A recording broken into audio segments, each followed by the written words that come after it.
ఈరోజు ఒకవైపు నుంచి తిరుమల తిరుపతి దేవస్థానానికి బ్రహ్మోత్సవాల టైంలో రాజకీయ నాయకులే కాదు, సుప్రీంకోర్టు జడ్జెస్, వివిధ విఐపీలు అందరూ వస్తారు. ఆ భద్రత కూడా మాదే బాధ్యత.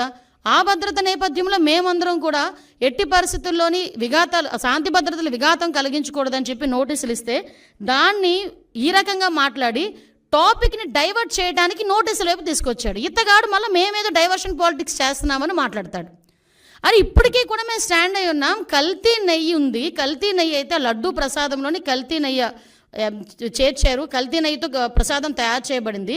దాని గురించని ముఖ్యమంత్రి హోదాలో ఉన్న చంద్రబాబు నాయుడు గారు కానీ, ఉప ముఖ్యమంత్రి హోదాలో ఉన్న పవన్ కళ్యాణ్ గారు కానీ, లోకేష్ బాబు గారు కానీ మేమందరం మాట్లాడుతున్న ఈ నేపథ్యంలో దాని గురించి మాట్లాడండి అంటే దాని గురించి మాట్లాడకుండా నేను మెట్లు ఎక్కుతాను, ఏంటది దర్శనానికి వెళ్తాను అని చెప్పి డైవర్ట్ చేయడానికి ప్రయత్నం చేసింది నువ్వు.